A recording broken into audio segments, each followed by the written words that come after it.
Day 28, Honors Physics, Projectiles, problem number 32.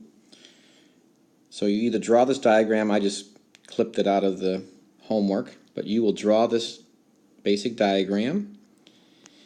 The first thing to do in this problem is once again to find the components of the vector, because they give you the vector's magnitude and direction. So you find the v sub x and the v sub y, show work for that, or at least the diagram and your answers for this. Show some of this, especially this diagram right here.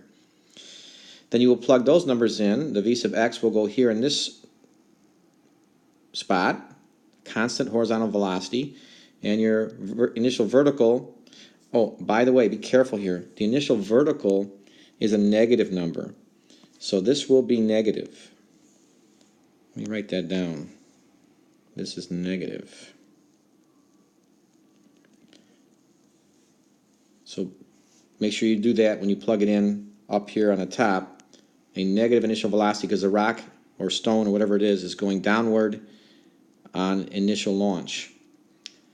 Okay, so this one's kind of nice, or a little bit different in the sense that you will know this horizontal component of the velocity, so you can figure out how much time it takes to get across that gap between the two buildings. So the first thing you'll be doing in this problem is v equals s over t to figure out the time horizontally, which is usually the opposite of what we normally do. We usually find the time over here first, but in this case you find the time here first and take this time and plug it in here, and once you have that, then you will know the time here. You'll know both circles, with the v initial being a negative.